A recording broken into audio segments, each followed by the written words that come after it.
الحمد لله رب العالمين والعاقبة للمتقين والصلاة والسلام على أشرف الأنبياء والمرسلين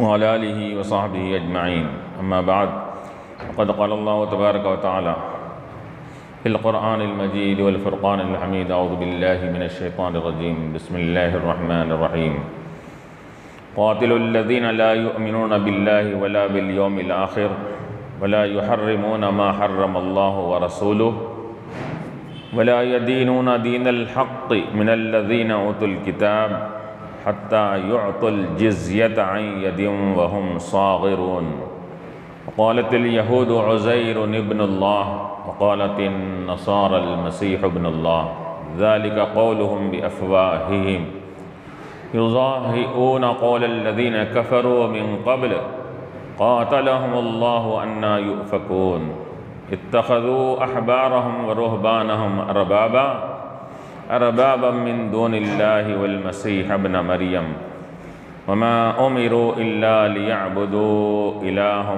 واحدا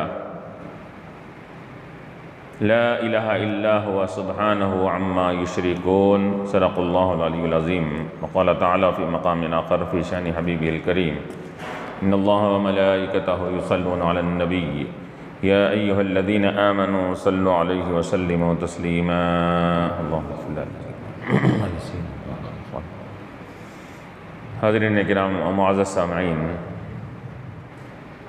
جیسا کہ اس سے پہلے آیات میں بیان کیا گیا تھا کہ مشرکین ناپاک ہے، ان کو مسجد حرام اور دیگر مساجد کے قریب آنے نہیں دینا چاہیے، اور خصوصاً یہ اعلان کر دیا گیا تھا سن 9 ہجری میں کہ آئندہ سال سے کوئی مشرک کعبۃ اللہ کے قریب نہیں آئے گا، نہ طواف کرنے آئے گا، نہ کوئی اور عبادت کرنے کے لیے آئے گا۔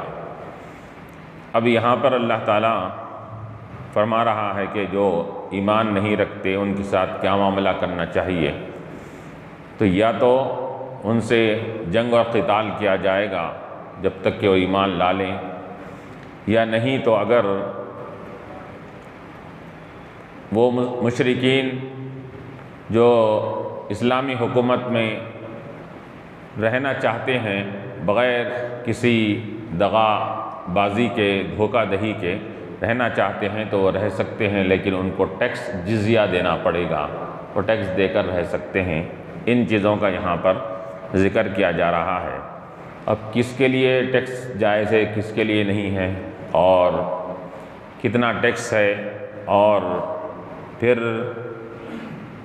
اس کے بعد وہ اسلامی بادشاہ کے تحت جب آ جاتے ہیں تو ان کی ذمہ داری کا کیا کیا معاملہ کرنا پڑتا ہے، ان تمام چیزوں کا ذکر اس کے اندر کیا جا رہا ہے۔ پہلے فرمایا جا رہا ہے کہ قاتل الذین، اے ایمان والو۔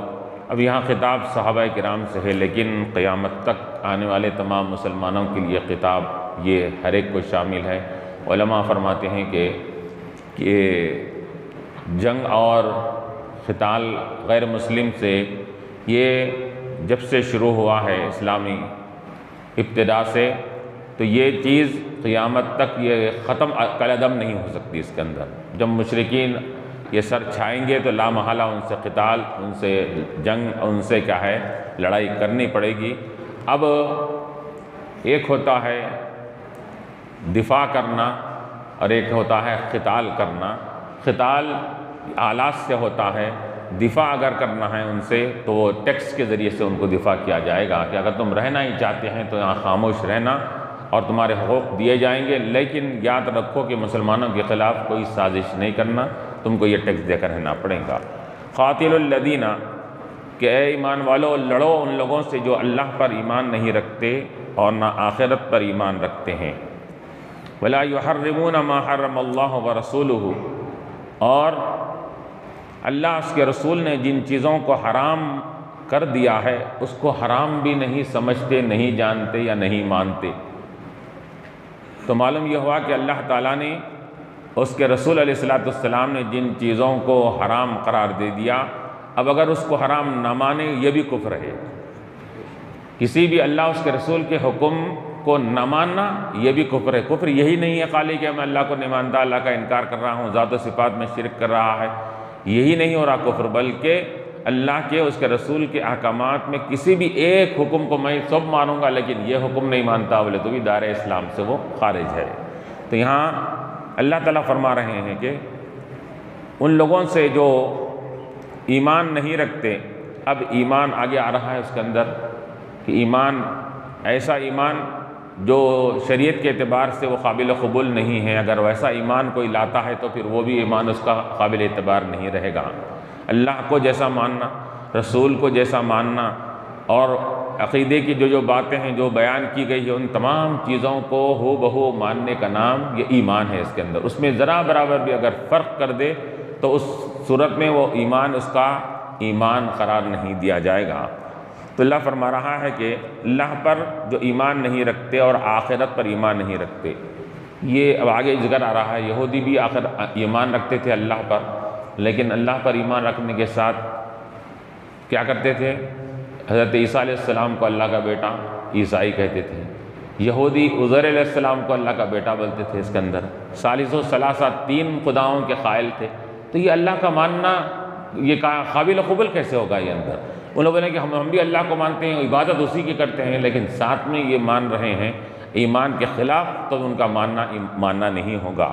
اسی طرح یوم آخرت پر ایمان لانا، تو یوم آخرت پر بھی ایمان والوں کا آخرت پر ایمان جو طریقے سے بیان کیا گیا ہے اس طریقے سے آخرت کو ماننا ہے۔ اب یہودی اور نصارہ یہ لوگوں کے ایمان آخرت پر ایمان تو رکھتے تھے، لیکن کوئی کہتا تھا کہ اس کے اندر کہ جنت میں جو لذتیں ملنے والی ہیں، نعمتیں، وہ لذتیں حصی نہیں ہیں، روحانی ہیں۔ گویا کہ وہاں پر کھانے پینے کو نہیں ملیں گا، لیکن وہاں جانے کے بعد ایسا محسوس ہوگا کہ خوب نعمتیں کھا رہے ہیں بس۔ یہ تعویلیں کرتے تھے اس کے اندر۔ اور بعض ان میں کہ یہ بھی کہا کرتے تھے اس کے اندر کہ یہ جسمانی اعتبار سے نہیں ہے، روحانی اعتبار سے جنت میں داخلہ ہوں گا۔ تو اب آخرت پر ایمان لانا ان کا کیسا قابل قبول ہوگا؟ اللہ تعالیٰ فرما رہا ہے اللہ جیسا ایمان لانا چاہیے، لا یحرمون ما حرم اللہ ورسولہ، اور اللہ اس کے رسول نے جو حرام کر دیا اس کو حرام نہیں جاننا، یہ بھی کفر ہے، اور یہ بھی کیا ہے؟ دائرہ ایمان سے نکالنے والی چیز ہے۔ تو اب اس سے یہ معلوم ہو رہا ہے، اور مفسرین فرماتے ہیں کہ حرام کرنے کا اختیار جہاں اللہ تعالیٰ کو ہے، وہ تو معبود حقیقی ہے، خالق کائنات ہے، لیکن اللہ تعالیٰ نے اپنے اختیارات سے، اپنے فضل و کرم سے رسول علیہ السلام کو بھی اختیار دیا ہے، آپ جو چاہے حرام کیجئے، جو چاہے حلال کیجئے اس کا۔ تو یہاں ابھی کہا جا رہا ہے حرام کی نسبت صرف اللہ کی طرف نہیں ہے، رسول کی طرف بھی کی جا رہی ہے۔ اللہ کے رسول جو حرام کرے تو معلوم یہ ہوا کہ اتھارٹی حرام کرنے کی جیسا اللہ کو ہے، اللہ نے اپنے حبیب کو بھی اتھارٹی دے دیا ہے اس کا، جیسا کہ قرآن کی آیت میں ہے وَيُحِلُّ لَهُمُ الطَّيِّبَاتِ وَيُحَرِّمُ عَلَيْهِمُ الْخَبَائِثَ۔ نبی کیا معلوم کیا ہے، صفت کیا بیان کی گئی ہے؟ نبی علیہ السلام ان ایمان والوں کے لیے اچھے چیزوں کو حلال کرتے ہیں اور خبیث اور گندے چیزوں کو حرام کرتے ہیں۔ تو حلال و حرام دونوں کی نسبت نبی کی طرف کی گئی ہے کہ نبی کو اللہ تعالیٰ نے ایسا تمام پاورز اور قوت اور اختیار دے کر دنیا میں مبعوث فرمایا ہے، تو اب اللہ کے نبی علیہ السلام جیسا چاہیں اپنے پاور کو استعمال فرما سکتے ہیں۔ اگر کوئی یہ کہے کہ شریعت بنانے والا اللہ تعالیٰ ہے، رسول کو یا نعوذ باللہ اختیارات نہیں تھے، لوگ یہ کہتے ہیں اس کے اندر ہے کہ رسول کی اگر حدیث کا صحیح مطالعہ کریں، قرآن و حدیث کا صحیح مطالعہ کریں تو معلوم ہوگا کہ قرآن و حدیث بھرے پڑے ہیں رسول کی اختیارات سے۔ اس کے اندر اس کے لیے علم کا بھی ہونا ضروری ہے، نظر کا بھی ہونا ضروری ہے کہ نظر اگر محبت و عقیدت سے اگر پڑھیں گا قرآن و حدیث کو تو اس کو تمام چیزیں نظر آئیں گی اس کے اندر ہے۔ اگر جو نفرت اور دل میں بغض رکھ کر، دل میں کدورت رکھ کے پڑھیں گا تو اس کو یہ معلوم ہوگا کہ نہیں، رسول ہماری طرح تھے، ان کو کوئی اختیارات نہیں تھے، ان کو کہے کوئی پاور نہیں دیا گیا تو نعوذ باللہ ایسا کہیں گا۔ چنانچہ علماء نے اس کے 20 مثالیں دی ہیں۔ اس کے اندر ہے کہ اللہ کے رسول جس کو حرام کر دے حرام، جس کو حلال کر دے حرام، حلال ہے وہ۔ تو جیسا کہ اللہ کے نبی علیہ السلام نے حضرت خزیمہ رضی اللہ تعالیٰ عنہ ایک صحابی رسول ہے، قرآن میں حکم ہے وَاسْتَشْهِدُوا شَهِيدَيْنِ مِن رِجَالِكُمْ، جب کوئی معاملہ ہو جائے تو 2 گواہوں کو لاؤ، 2 گواہوں کے ذریعے سے وہ معاملہ پورا ہوگا۔ اس کے اندر اللہ کے نبی علیہ السلام نے ایک مرتبہ حضرت خزیمہ رضی اللہ عنہ سے فرمایا کہ اے خزیمہ تمہاری ایک کی گواہی دو کے قابل ہوں گی، ایک کی گواہی دو کے قابل، دو کے برابر رہیں گی تمہاری ایک کی گواہی۔ تو اب اگر کسی معاملے میں اگر خزیمہ رضی اللہ عنہ گواہی دے دیں تو دو کی ضرورت نہیں ہے، بلکہ شریعت کا حکم و فیصلہ ان کی ایک کی گواہی پر نافذ کر دیا جائے گا اس کے اندر۔ حضور نے حضرت خزیمہ یہ فرمایا اس کے اندر، اور 20 مثالیں اس کے اندر یہاں پر ملتی ہے کہ اللہ کے نبی علیہ السلام نے جو اپنے اختیارات سے امت کے لیے کئی چیزیں، مثال کے طور پر ایک صحابی نے آ کر کہا یا رسول اللہ صلی اللہ علیہ وسلم قربانی کرنے کے لیے 1 سال کا بکرا ہونا ضروری ہے، لیکن ایک صحابی نے آ کر کہا یا رسول اللہ میرے پاس 1 سال کا نہیں ہے، 6 مہینے کا یا اس سے کچھ کم کا زیادہ کا ہے اس کے اندر۔ تو اللہ کے رسول نے فرمایا کہ یہ تمہارے لیے اجازت ہے، جاؤ تم دے۔ حضور نے ان کے لیے کیا ہے ایک خصوصی اجازت مرحمت فرما دی اس کے اندر ہے۔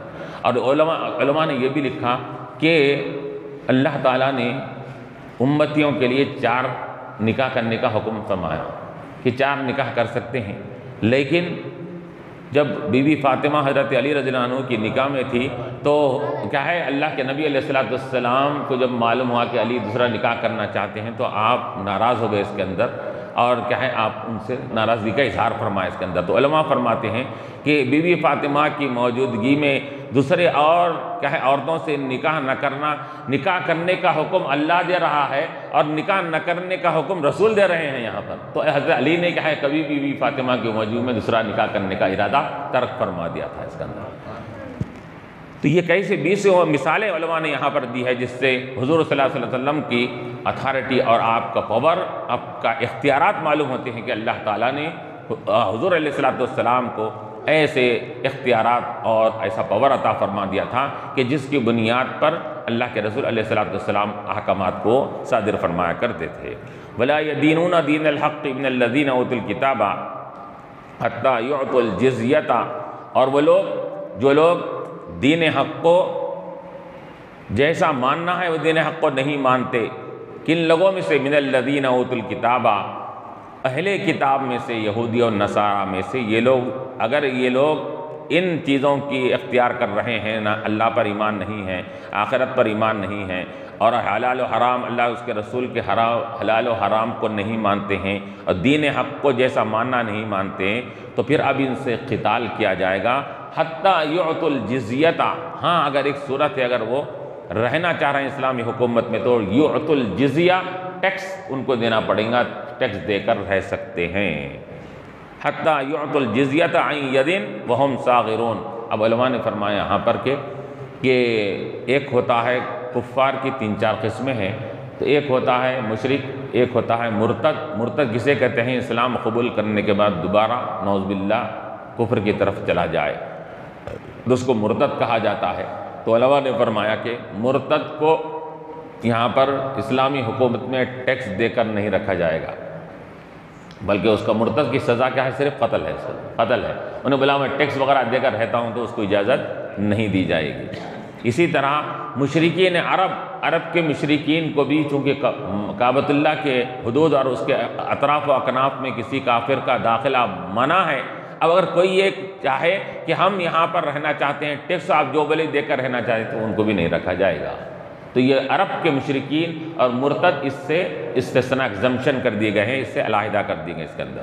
تو معلوم یہ ہوا کہ عام مشرکین عام مقامات پر اگر رہ رہے ہیں وہ، یا اہل کتاب اسی طرح جو دوسرے مقامات پر رہتے ہیں تو ان کو وہاں سے ٹیکس دے کر ان کو رکھا جا سکتا ہے۔ یؤتوا الجزیۃ عن ید وہم صاغرون۔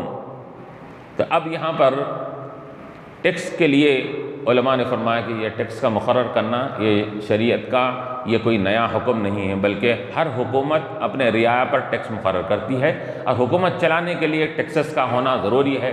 جیسا کہ آج کل تو جو یوروپین کنٹری میں کہا معلوم سنا جاتا ہے کہ وہ تنخواہ میں کہ کئی فیصد ان کو کاٹ لی جاتے ہیں، اس کے اندر ہے جب تک کہ ان کی تنخواہ ان کے اکاؤنٹ میں نہیں آتی، وہ وہاں سے وہ فیصد 10%، 20%، 30% تک تنخواہ ان کی کاٹ دی جاتی ہے اس کے اندر ہے۔ تو یہ لیکن اسلام نے کیا کیا، اتنا ان کے ساتھ زیادہ مبالغہ نہیں کیا کہ بالکل کم مقدار میں اللہ کے رسول علیہ السلام نے اللہ تعالیٰ نے ٹیکسز مقرر کیے ہیں۔ وہ بھی کیوں؟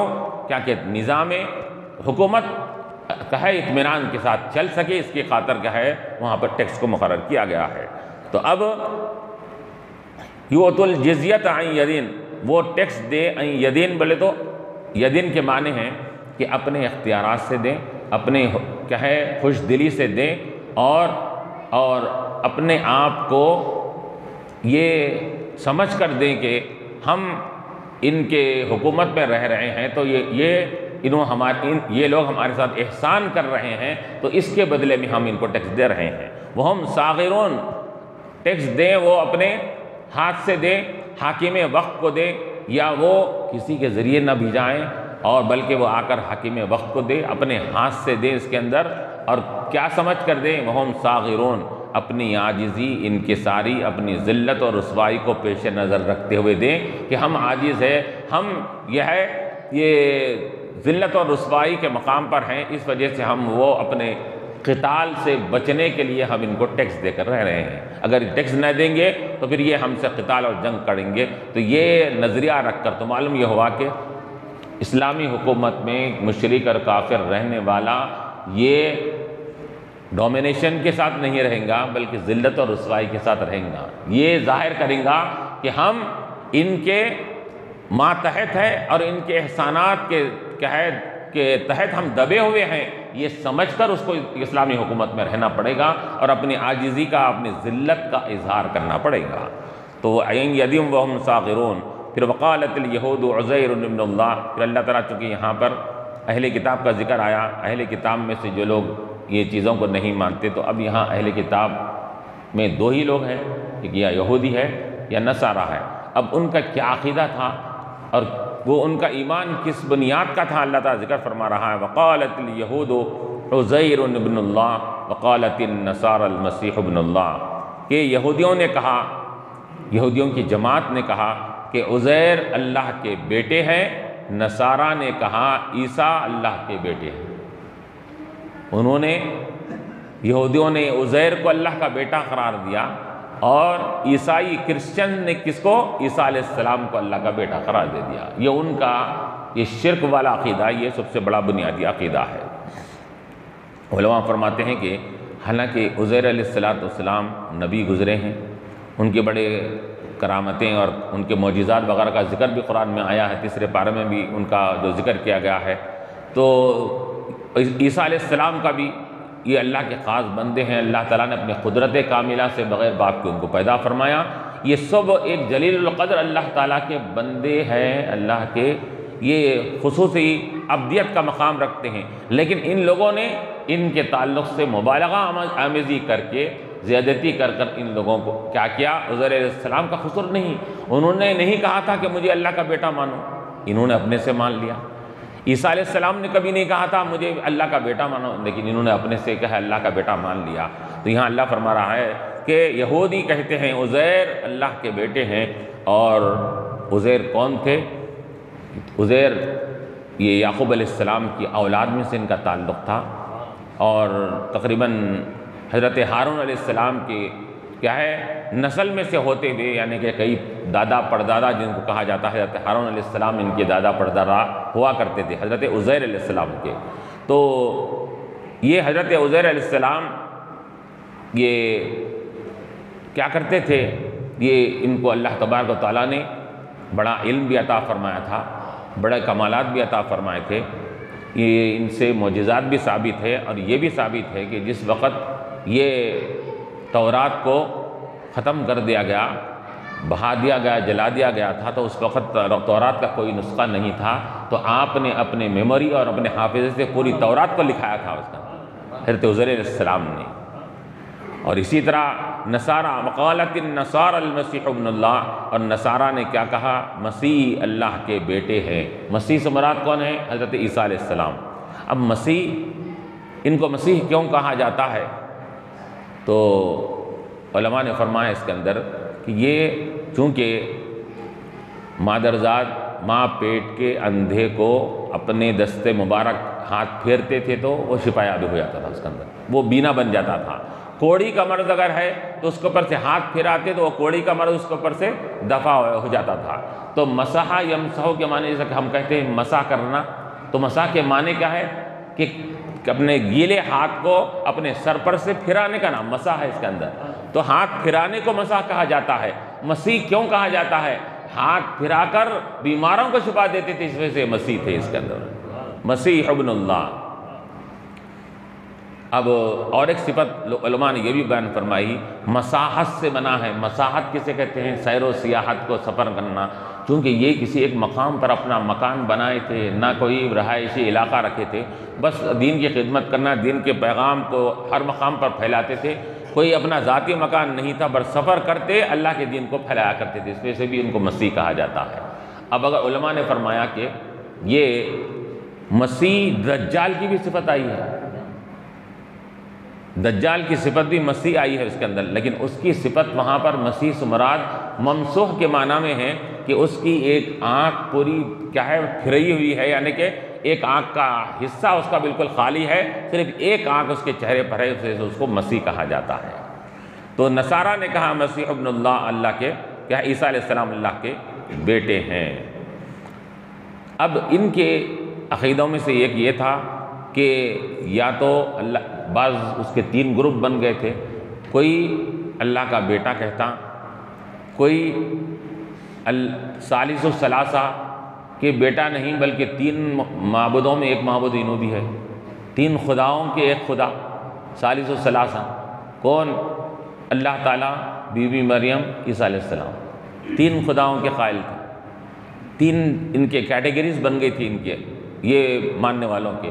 کوئی خدا ہی کہتا تھا، کوئی خدا کا بیٹا کہتا تھا، اور کیا ہے کوئی کیا کہتا تھا کہ یہ اللہ کیا ہے، اللہ کے کیا ہے بیٹے ہیں اس کے اندر. تو یہاں کہا جا رہا ہے یہ تینوں عقیدے ان کے پادریوں نے، ان کے راہبوں نے اختیار کر لیا تھا اس کے اندر، تو وہ زمرے بن گئے اس کے اندر. تو کوئی یہ کہتا ہے کہ اللہ تعالیٰ نعوذ باللہ اللہ کی الوہیت ان کے اندر آ گئی، حلول کر گیا اللہ تعالیٰ، کہ اللہ ہو گیا. کسی نے کہا نہیں اللہ الگ ہے، مریم الگ ہے، انہوں الگ ہے، 3 معبود ہے. اور کوئی کیا کہے بیٹا ہے، یہ اللہ کا بیٹا ہے.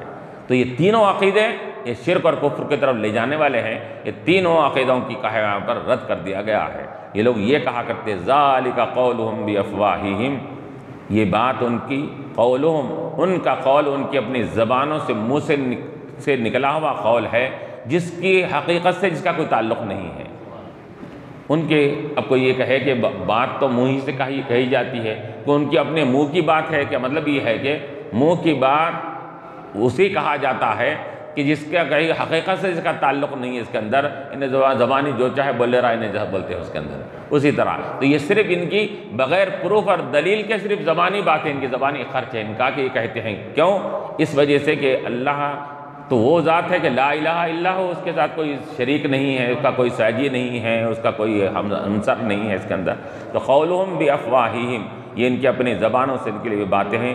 یضاہئون قول الذین کفروا، یہ نقل کرتے ہیں، مشابہت اختیار کرتے ہیں کفار کے قول کی. قول الذین کفروا، ان لوگوں کے قول کی مشابہت کرتے ہیں، نقل کرتے ہیں جو انہوں نے کفر کیا. یعنی کافر جیسا بولتے تھے، ان میں کیا فرق ہو گیا؟ گویا کہ کافروں کی تقلید کریں. کافر کیا بولتے تھے؟ الملائکۃ بنات اللہ، فرشتے اللہ کی بیٹیاں ہیں. فرشتے اللہ کی بیٹیاں کہتے تھے لوگ. تو فرشتے اللہ کے بیٹیاں وہ کہتے تھے.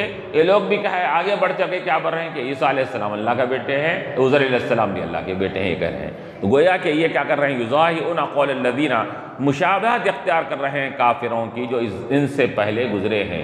تو معلوم یہ ہوا کہ کفار اور کفر کا مذہب یہ عیسائی اور یہودی مذہب سے پہلے کا ہے. کہ اللہ نے فرمایا من قبل، اس سے پہلے، کس سے پہلے؟ یہودیت سے پہلے، نصرانیت سے پہلے کفر کا مذہب کیا ہے دنیا میں رائج تھا، اور لوگ کفر کرتے تھے، شرک کرتے تھے. اور ان میں سے بعض لوگ کیا کہتے تھے کہ فرشتے اللہ کے بیٹیاں ہیں. یہ اس سے پہلے کا ان کا عقیدہ. وہ ان عقیدے کو سن کر یہ لوگ بھی کیا کر رہے ہیں؟ انہی کی کیا ہے مشابہت اختیار کرتے ہوئے کہتے ہیں کہ عزیر علیہ السلام اللہ کے بیٹے ہیں، یا عیسیٰ علیہ السلام اللہ کے بیٹے ہیں. قاتلہم اللہ، کہ اللہ ان کو ہلاک کرے، یعنی اللہ ہلاک کر دے گا ان کو. ان کے اوپر اللہ اپنی رحمت سے دور کر دے گا اللہ تعالیٰ ان لوگوں کو۔ کیوں؟ اس وجہ سے کہ لا یغفر ان یشرک بہ، اللہ کے ذات و صفات میں کسی کو شریک کرنے والے کو اللہ کبھی بھی معاف نہیں فرماتا، لا یغفر، معاف نہیں کیا جاتا۔ تو قاتلہم اللہ تعالیٰ ان کو ہلاک کر دے، یا یہ کلمہ کیا ہے؟ خبریہ کلمہ ہے کہ اللہ ان کو ہلاک کر دے گا۔ انا یؤفکون، کہ کیسا یہ بھٹکے جا رہے ہیں، کس طرح کے صحیح راستے سے ہٹ کر غلط راستے کی طرف کیسے بھٹک رہے ہیں۔ اس وجہ سے اللہ تعالیٰ ان کو ایک دن اگر یہ عقیدے پر اگر مریں گے تو اللہ تعالیٰ ان کو تباہ کر دے گا، ان کو ہلاک کر دے گا اس کے اندر۔ اب یہاں پر علماء فرماتے ہیں کہ یہ اہل کتاب باوجود یہ کہ ان سے بھی شرک ہو رہا ہے اور اللہ کا بیٹا کہہ رہے ہیں لوگ، یہودی بھی، یہ نصارہ بھی، لیکن اس کے باوجود بھی یہ علماء فرماتے ہیں کہ اہل کتاب اور مشرکین جب جمع ہو جائیں تو اہل کتاب کے ساتھ معاملے کو شریعت نے نرم رکھا ہے۔ کس طرح کہ اگر اہل کتاب کی بیٹی سے شادی کرنا ہے تو جائز ہے، اس کے اندر مشرک کی بیٹی سے شادی نہیں کر سکتے، کافر کی بیٹی سے شادی نہیں کر سکتے۔ اسی طرح اہل کتاب یعنی کرسچنز کے ذبح کردہ جانور کو کھایا بھی جا سکتا ہے، مذبوحہ کو کرسچن کے انہوں اگر کیوں اللہ کے قائل اگر وہ کہے کہ عقیدہ ان کا اگرچہ کہ وہ شرک کا ہے، لیکن اگر حضور نے فرمایا کہ کہے کہ دو چیزوں میں تم ان کے ساتھ رعایت رکھو، ایک ان کے بیٹی سے تم نکاح بھی کر سکتے ہو، اپنی بیٹی کو نہیں دے سکتے، ان کی بیٹی کو اپن نکاح میں لا سکتے ہیں اس کے اندر، تاکہ ان کی بیٹی کو اپنے نکاح میں لائیں گے تو نسل جو پیدا ہوگی تو مسلمان ہوگی، مشرک نہیں ہوگی اس کے اندر۔ اپنی بیٹی ان کو دیں گے تو ان کی نسل جب بڑھے گی تو شرک اور کفاری نسل لیں گی، اس وجہ سے یہ ہوا ایک بات۔ دوسری بات کیا ہے، حضور نے کیا فرمایا کہ یہ ان کا ذبیحہ بھی کھایا جا سکتا ہے، کافر اگر کاٹے، اگر جانور کو، بکری کو کاٹے تو نہیں کھا سکتے ہیں، مشرک کاٹے تو نہیں کھا سکتے ہیں، لیکن اہل کتاب یہود و نصارہ اگر کاٹے تو ان کا ذبیحہ بھی جائز قرار دیا گیا ہے۔ تو اب یہاں علماء فرماتے ہیں کہ یہ دو چیزیں ہیں یہاں پر، دو چیزوں میں حالانکہ وہ بعض مشرکین میں سے ایسے ہیں کہ جو ہر کوئی اللہ کے بیٹیاں فرشتوں کو نہیں کہتا، کوئی کہتا کوئی نہیں کہتا، لیکن شرک تو کرتا ہے، تو انہوں تو صرف شرک کر رہے تھے، اللہ کے ساتھ شریک کر رہے تھے، یہ تو اللہ کا بیٹا بول ڈالے، انہیں تو ایک قدم آگے بڑھ گئے ہیں، لیکن اس کے باوجود بھی ان کے معاملے کو نرم کیوں رکھا گیا، ان کے معاملے کے اندر ڈھیل کیوں دی گئی شریعت میں؟ اب اللہ اس کے رسول کا حکم ہمارے لیے سر آنکھوں پر ہے، لیکن علماء مفسرین نے اس کی تعبیل بھی، تشریح بھی بیان فرمائی کہ وجہ کیا ہے ان کے حکم کے اندر تخفیف کرنے کی۔ تو علماء نے فرمایا اس کے اندر چونکہ یہ ایک اللہ کے خاص بندے سے اپنے آپ کو منسوب کرتے تھے، وہ نسبت کی وجہ سے اللہ تعالیٰ نے ان کے معاملے میں ڈھیل اور تخفیف فرما دی اس کے اندر۔ کیوں؟ حضرت عیسیٰ علیہ السلام کو نبی بھی مان کر، لیکن اگرچہ کہ نبی جیسا ماننا ہے ویسا نہیں مان رہے ہیں، لیکن نبی سے کنیکٹڈ تو ہے، نبی سے تعلق تو ہے، نبی سے کیا معلوم اتصال تو پایا جا رہا ہے، اگرچہ کہ نبی کو جیسا ماننا چاہیے ان کے عقیدے میں کچھ فرق کر رہے ہیں، لیکن نبی کو ماننے کی وجہ سے اگرچہ کہ غلط مان رہے ہیں لیکن مان تو رہے ہیں ایک اللہ کے نیک بندے کو، اتنی سے تعلق کی بنیاد پر ان کے ساتھ معاملے کو ڈھیلا کر دی گئی اس کے اندر۔ تو بس معلوم یہ ہوا کہ نسبتوں کی وجہ سے بھی بسا اوقات کیا ہوتا ہے، احکامات میں تخفیف کر دی جاتی ہے، حالانکہ گناہ گار ہے، مشرک ہے، ہر چیز ہے، لیکن اس کے باوجود بھی نسبت اور کیا ہے کنیکشن اس کا ہونے کی وجہ سے کیا ہے معاملات میں اس کو ڈھیل کر دی جا رہی ہے اس کے اندر۔ علماء نے اس کی مثال دیا اس کے اندر کہ ایک واقعہ انہوں نے مفسرین نے نقل فرمایا ہے کہ ایک چور کسی گھر میں گیا اور جا کر وہاں پر چرا کر جب وہ واپس ہو رہا تھا تو جیسا ہی واپس ہو رہا تھا گھر والوں کی آنکھ ہوشیار ہو گئی، آنکھ ہوشیار ہونے کے ساتھ تھی، اب وہ دروازے کے باہر آ رہا اور گھر والے اڑ گئے، اب چیخم چاک اٹھا دیا اس کو، تو چور چور چور پکڑو، اب انہیں بھاگنے لگا، محلے والوں کو بھی آنکھ ہوشیار ہو گئی، محلے والا بھی اس کو کہا معلوم چور چور کہتے ہوئے اس کے پیچھے بھاگنے لگے۔ اب بھاگنے لگے تو انہیں کیا کر بھاگتے مسجد کا دروازہ کھلا تھا، مسجد کے دروازے میں داخل ہو گیا، دروازے کے پاس پورا وہ چوری کیا ہوا سامان دروازے کے پاس رکھ دیا، رکھ کے کیا ہے سیدھا اندر چلے گا، جا کے اب وضو ہے نہیں ہے کیا ہے، جا کے سیدھا جا کے اللہ اکبر بول کے مصلی پہ ٹھہر گیا وہاں جا کے۔ اب جیسا ہی علماء دوڑتے دوڑتے اب اس کے پیچھے جب آئے، آ کے مسجد میں آ کے جو دیکھے تو کیا ہے وہ نظر نہیں آ رہا انہیں۔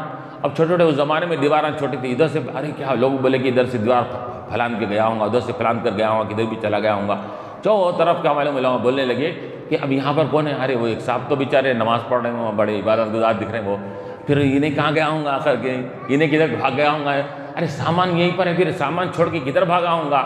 وہ لوگ یہ کہنے لگے کہ دیوار کو پھلان کر چلا گیا ہوں گا اس کے اندر۔ یہ لوگ باتیں ہی کر رہے تھے، وہ چور صاحب سلام پھیرے اس کے اندر، سلام پھیرنا تھا تو وہ لوگ آ کے اس کے اندر پوچھے کہ صوفی جی کیا آپ نے چور کو دیکھا ہے؟ صوفی کیوں؟ رات کے وقت میں چوری کب ہوتی؟ 2-3 بجے رات کو چوری ہوتی، 2-3 بجے رات کو مسجد میں عبادت کر رہا، تو صوفی نے تو کیا سمجھیں گے لوگ اس کو؟ تو لوگ کیا بولنے لگے، صوفی صاحب یہ آپ نے چور کو دیکھا کہ یہاں پر؟ انہوں نے کہا کہ نہیں میں نے نہیں دیکھا چور کو اس کے اندر بولے۔ تو لوگ واپس پلٹ کے سامان لے کے وہاں سے واپس ہو گئے اس کے اندر۔ جو واپس ہونا تھا اس کے دل پر ایک تیر لگی، نقلی عبادت کرا تو صوفی کہلایا، عقلی کرا تو کتنا میں اللہ کے پاس مقام پاؤں گا اس کے اندر۔ فوراً سجدے میں گرا، رب سے معافی مانگا، اللہ ایک فرضی عبادت میں ٹھہر گیا تو لاج ایسی رکھ لیا، صوفی بنا دیا، اگر حقیقی عبادت کروں گا تو میرا کیا مقام ہوگا، مجھے معاف کر دے، میں گناہوں سے توبہ کرتا ہوں، توبہ کر لیا اس کے اندر۔ تو یہ بتا رہے ہیں کہ نقلی چیز تھی یہ بھی کیا کر رہا ہے، کیا ہوگا انہیں بھی کیا ہوگا، مسجد سے نسبت ہوگی اس کے اندر۔ مسجد میں آ کر ٹھہر کر عبادت کرنے لگا تو مسجد سے منسلک ہو جانے، کنیکٹڈ ہو جانے کی وجہ سے لوگ اس کو کیا سمجھے، حالانکہ نمبر 1 چور ہے انہیں، لیکن لوگ کیا سمجھے، مسجد سے منسلک ہونے کی وجہ سے صوفی سمجھنے لگے۔ تو نیک مقامات سے، نیک لوگوں سے کنیکٹڈ ہونے کی وجہ سے بھی لوگ اس کو بھی اچھا سمجھنے لگتے ہیں اس کے اندر ہے۔ تو یہاں پر وہی کہا گیا کہ اسی وجہ سے علماء نے یہ بھی کہا کہ جب کعبۃ اللہ میں 360 بتیں تھیں، فتح مکہ ہوا، مکہ فتح کیا گیا تو 360 بتوں کو وہاں سے کیا نکالا گیا۔ تو نکالنے کے بعد اللہ کے نبی علیہ السلام نے کیا فرمایا، پتھروں کی بتاں تھے، وہ مٹی کے پتھر کی بت، 360 بتیں۔ تو پوروں کو حضور صلی اللہ علیہ وسلم نے فرمایا کہ ان کو کیا کرو، کرش کر دو، اس کو پورا باریک باریک ریزہ کر ڈالو، کر کے اس کو ہم جو راستے سے چلتے ہیں اس پر اوپر روڈ کے اوپر ڈال دو اس کے اندر، تاکہ یہ کھندلنے میں آئے اور لوگوں کے دلوں میں جو ابھی بھی کچھ بیٹھی بھی ہے وہ لوگوں کی عظمت اور نسبت، وہ رونتے رونتے وہ نسبت عظمتیں ختم ہو جائے دلوں سے ان کی، وہ روڈ کے طور پر ان کو ڈال دیا گیا، بلکہ جانور جہاں پر آتے جاتے پیشاب کرتے ہیں ان مقام پر ڈالو، حضور نے فرمایا اس کے اندر۔ تو وہ معبودان باطل کے مجسموں کو، وہ ان کے مورتیوں کو کیا کیا گیا، اس کو پگھلا کر اس کو سڑک پر ڈال دیا گیا، جہاں پر لوگ پیدل روند بھی رہے ہیں، جانور پیشاب بھی کر رہے ہیں اس کے اندر۔ لیکن یاد رکھیے کہ مفسرین فرماتے ہیں کہ ان بتوں میں 2 بت، ایک ابراہیم علیہ السلام کے نام سے بنائے تھے کہ اسماعیل علیہ السلام کے نام سے بنائے تھے، بتاؤ وہ بتی چھے، غلطی چھے، لیکن بت کو نسبت کرے تھے ایک ابراہیم علیہ السلام سے، ایک کی نسبت کرے تھے اسماعیل علیہ السلام سے۔ حضور نے کیا فرمایا، وہ دو بتوں کو الگ رکھو، حضور نے فرمایا یہ بتوں کو کرش کر کے روڈ بنا دی گئی، وہ بتوں کو حضور نے فرمایا کہ ان کو عزت کے ساتھ زمین کھود کر ان کو دفن کر دو اس کو۔ تو بت تو حالانکہ دیکھا جائے تو وہ قابل احترام ہے ہی نہیں ہے، لیکن تو یہاں پر حضور نے کیا کیا اس کے اندر، وہ ان کی تذلیل کے لیے ایک کو روڈ پہ ڈال دیا، اور ان کا چونکہ نسبت ان کی انبیاء سے ہونے کی وجہ سے حضور نے فرمایا کہ ان کی ذلت اور رسوائی مت کرو، کیونکہ ان کا تعلق کیا ہے، اللہ کے خاص بندوں سے ہے، ان کو عزت کے ساتھ ان کو دفنا دو حضور نے فرمایا۔ تو یہ نسبتوں کا معاملہ ہوا کرتا ہے۔ اتخذوا احبارهم ورهبانهم اربابا من دون اللہ والمسیح ابن مریم، کہ انہوں نے کون، یہود و نصارہ نے اپنے عالموں کو، اپنے پادریوں کو، اپنے راہبوں کو کیا ہے، انہوں نے اپنا رب بنا لیا تھا اللہ کو چھوڑ کر۔ اب ان کا طریقہ تھا اس کے اندر کیا کرتے تھے، جب بھی کوئی دینی احکامات میں کیا کرنا ہے، حلال کو حرام کو حلال کرنا ہے، حلال کو حرام کرنا ہے، تو وہ زمانے کے جو پوپ پالا ہوتے تھے، پادریاں ہوتے تھے، ان کے بعد جا کے بولتے آپ چاہے تو سب ہو جا سکتا ہے، کہ ہمارا سے جائز کا فتویٰ نکال دو نا، کیا ہونا، یہ لو یہ لو یہ لو۔ رشوت دیتے فلاں کرتے اس کے اندر. تو علماء بھی کیا کرتے اس کے اندر کیا معلوم کہ بلکہ کہ ٹھیک ہے تمہارے لیے ہم اس کو جائز قرار دے رہے ہیں. نعوذ باللہ، ان کو کیا اتھارٹی ہے جائز کرنے کی؟ تو گویا کہ جائز کرنے والی ذات اللہ کی ہے، اس کے رسول کی ہے، حلال کرنے والی ذات اللہ کی، اس کے رسول کی ہے. تو یہ لوگ اللہ اس کے رسول کے مقام پر اپنے پادریوں کو، پوپ کو انہوں نے اپنے مقام پر رکھ دیا تھا. اللہ نے فرمایا، کیا فرمایا؟ انہوں نے اپنے راہبوں کو، اپنے عالموں کو کیا بنا لیا؟ رب بنا لیا اللہ کو چھوڑ کر. رب کا جو کام ہے وہ کام ان سے کروا رہے ہیں. اس کے اندر ہے ارباب من دون اللہ والمسیح ابن مریم. اور ایک تو اپنے عالموں کو اور پادریوں کو بناتے تھے، دوسرے عیسیٰ علیہ السلام کو بھی اللہ کا بیٹا مانتے تھے. تو احبارہم و رہبانہم، احبار ہبر کو کہتے ہیں، ایک بڑے عالم کو، بڑا علم رکھنے والے کو حبر کہا جاتا ہے، اس کی جمع احبار آتی ہے. رہبان یہ راہب کی جمع ہے، یہ راہب کی جمع رہبان ہیں. رہبان کسے کہتے ہیں؟ جو اپنے آپ کو عیسیٰ علیہ السلام کے نام پر وقف کر دیتے تھے. علماء ان کے پاس اپنی عبادت تھی اس کے اندر کہ ان کے نام پر چھوڑ دیتے. مرد بھی ہے تو ان کے نام پر اپنے آپ کو کیا کر دیتا؟ وہ وقف کر دیتا، نہ شادی کرتا نہ کچھ کرتا. عورت اگر ہے تو وہ نن جسے کہا جاتا ہے، نن بن جاتی. نن کا معنی ہے کہ شادی وغیرہ کچھ بھی نہیں کرنا، ہم عیسیٰ علیہ السلام کے نام پر ہم اپنے آپ کو وقف کر رہے ہیں. تو یہ رہبانیت کو انہوں نے اپنے طور پر اختیار کیا تھا. شریعت نے، اللہ اس کے رسول نے اس کو رہبانیت کو اختیار نہیں کیا تھا. رہبانیت کی زندگی، سنیاسی کی زندگی، ینگلوں کی زندگی کو کبھی بھی اسلام نے پسند نہیں فرمایا ہے. معاشرت، طرز زندگی، معاشرت یعنی کہ سب میں مل کر رہنا، اس کو اسلام نے پسند فرمایا. اس کے اندر کمال اسی کے اندر ہے کہ سب کے ساتھ رہ کر کیا ہے زندگی بسر کرنا، سب چیزوں کو یہ برداشت کرتے ہوئے آگے بڑھنا، یہی کمال ہے. اس کے اندر ہے. سنیاسی زندگی اگر کریں گے اس کے اندر تو اس کو اسلام نے پسند نہیں فرمایا. تو انہوں نے یہ اختیار کر لیا تھا. تو اللہ نے فرمایا کہ ان کا شرک اور کفر کیا ہے؟ ان کا شرک اور کفر یہ بھی ہے کہ یہ اپنے عالموں کو رب کا مقام دیتے تھے، پادریوں کو رب کا مقام دیتے تھے، عیسیٰ علیہ السلام کو بھی رب کا بیٹا کہتے تھے. حالانکہ وما امروا الا لیعبدوا الہا واحدا، حالانکہ نہیں حکم دیا گیا تھا ان کو مگر کہ وہ ایک خدا کی عبادت کریں. صرف ایک خدا کی عبادت کرنے کا ان کو حکم دیا گیا تھا، لیکن انہوں نے کفر اور شرک میں اپنے آپ کو ڈال لیا. لا الہ الا ہو، وہ کون معبود؟ لا الہ الا ہو، کہ اس کے علاوہ کوئی معبود نہیں ہے، نہ اس کا کوئی ہمسر ہے، نہ اس کا کوئی بیٹا ہے، نہ اس کا کوئی جنس ہے. اولاد ہوتی ہے جنس ہونے پر. اللہ کی کوئی جنس ہی نہیں ہے تو پھر اللہ کو اولاد کیسے ہوں گی اس کے اندر؟ تو یہ کہا گیا لا الہ الا ہو، اللہ کے سوا کوئی معبود نہیں. سبحانہ، اللہ کی ذات پاک ہے، بے عیب ہے، اور لم یلد ولم یولد، اس کی خصوصی صفت ہے اس کے اندر. نہ وہ کسی کا باپ ہے، نہ وہ اس کو کوئی اولاد ہے اس کے اندر، نہ وہ کسی کا بیٹا ہے اس کے اندر. سبحانہ عما یشرکون، اللہ کی ذات پاک ہے ہر اس کیا ہے وہ صفتوں سے جن صفتوں کو وہ اللہ کے ساتھ شریک کر رہے ہیں. جو چیزیں اللہ کے ساتھ شریک کر رہے ہیں، کیا شریک کر رہے ہیں؟ عیسیٰ علیہ السلام کو اللہ کا بیٹا کہہ رہے ہیں، عزیر علیہ السلام کو اللہ کا بیٹا کہہ رہے ہیں، اسی طرح فرشتوں کو اللہ کی بیٹیاں کہہ رہے ہیں. اور جو چیزیں عالموں اور کیا ہے پوپ پالوں کو کیا ہے وہ مقام دے رہے ہیں جو اللہ کا جو مقام ہے حلال و حرام کرنے والے کیا ہے قرار دینا ان کو. تو یہ سب چیزیں یہ شرک کی طرف لے جانے والی ہے. اور اللہ تبارک و تعالیٰ کی ذات وہ ذات ہے کہ وہ شرک اور کیا ہے کفر سے کیا ہے پارسا ہے اور منزہ ہے. اللہ کی ذات سبحان ہے، اس کی ذات کہ پاک ہے کہ وہ کسی کو اختیار کرے. سبحان ہو ان یتخذ ولدن، اولاد کو اختیار کرنے سے اللہ تعالیٰ کی ذات بالکل بے نیاز اور پاک ہے. اولاد اور توالد و تناسل کا ہونا یہ مخلوق کی صفت ہے، اور توالد و تناسل کی صفت یہ رب کے لیے اس رب کی شان نہیں ہے.